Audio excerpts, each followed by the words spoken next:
Hey guys, what's up? Welcome to the Bolt Hairspring. As always, it's me, Ivan, and in today's video, I'll be showing you Phoibos' latest release, which is the Voyager V4. It now comes upgraded with the Seiko NH34 GMT movement, and it has a 24-click bidirectional bezel. What's really impressed me though is the red dial. It just looks amazing, and I can't wait to show you some close-up footage of it.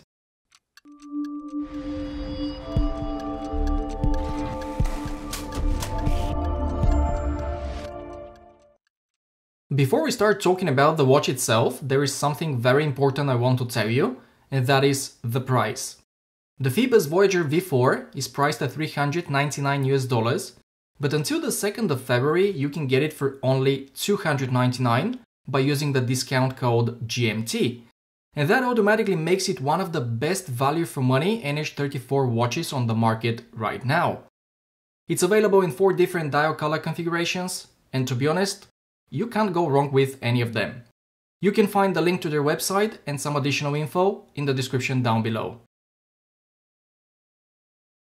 You may probably know that a couple of months ago I reviewed the previous version of this model. It's still a great watch and I still have it.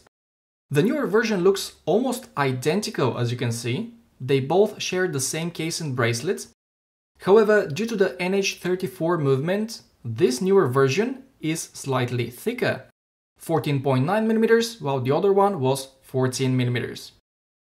The rest of the dimensions are exactly the same. We've got a case diameter of 39mm, the lug to lug is 44.5, and the space between the lugs is 20mm.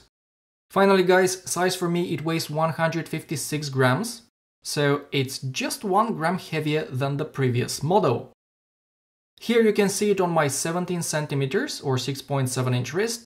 It wears beautifully, it's very comfortable, it doesn't feel top heavy at all, and the height of almost 15mm, it's actually something that I like, as it reminds me of my Tudor Black Bay, and it also adds to the wrist presence.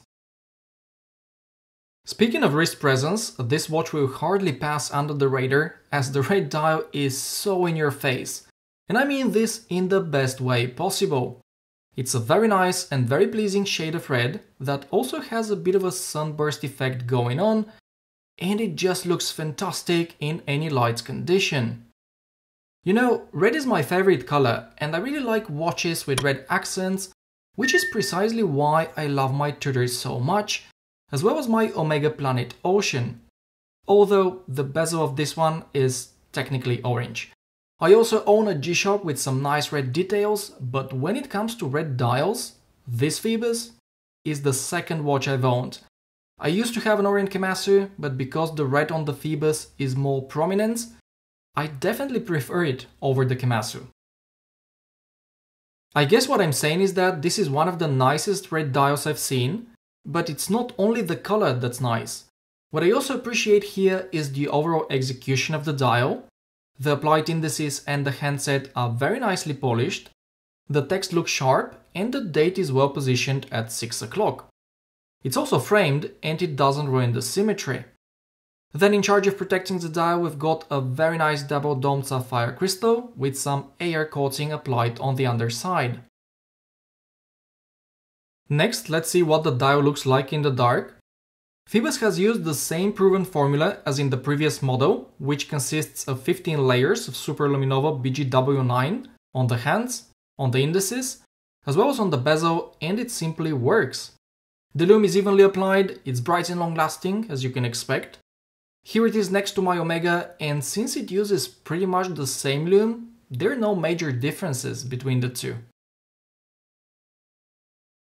Moving on to the build quality of this watch, it's very good, exactly the same as of the previous version.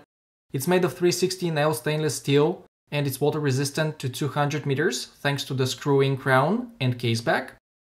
Once again, no changes here, both the crown and the case back still carry the Phoibos logo embossed, which in my opinion looks very cool.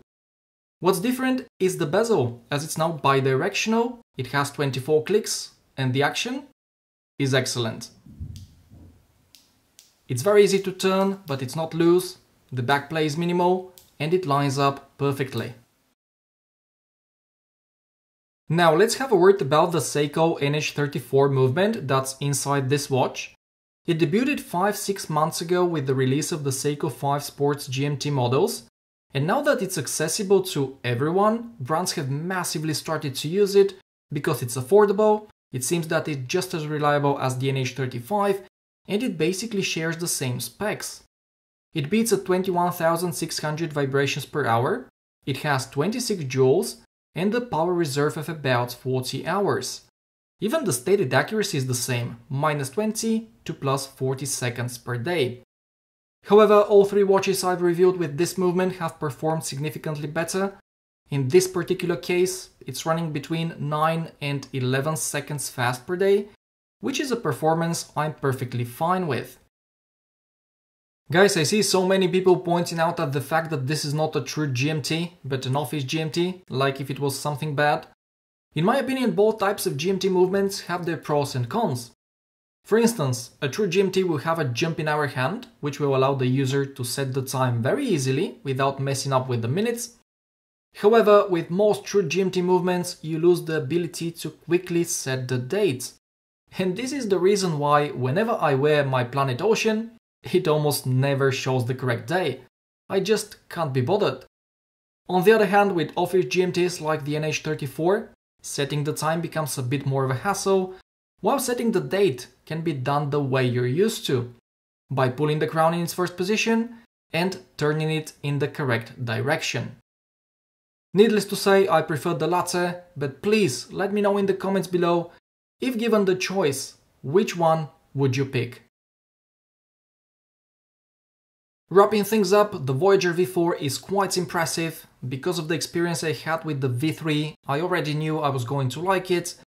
The red dial is really the biggest selling point for me, but we shouldn't ignore the fact that these watches are also very well built, well finished, and they also come with very decent bracelets out of the box. By the way, the packaging is different compared to the previous version. You see, this Phoibos may feature an Office GMT movement, but it comes in this fantastic leather traveler's case. In it you could easily fit 2 watches or 1 watch with a couple of extra straps, and this of course is more practical. Finally, let's not forget about the Lume, as it's very good. If the Phoibos GMT is not your cup of tea, or perhaps you're looking for something a bit more unusual, I would suggest you have a look at the Vortex model. Same great build quality and finishing, unique design, but the movement of choice is a Sellita SW200, and it's also anti-magnetic. Right now it's on sale for $470 US, which is very tempting. Alright everyone, this is the end of today's video. Thank you very much for watching. In the next one, I'll be showing you the latest Seiko Alpinist Rock Face Limited Edition, so you may want to subscribe if you haven't already. Also consider following me on Instagram, as I typically post photos of the watches before I review them. That way you always know exactly what I'm up to, and also feel free to DM me anytime. Thanks again guys, take care, and I'll see you next time.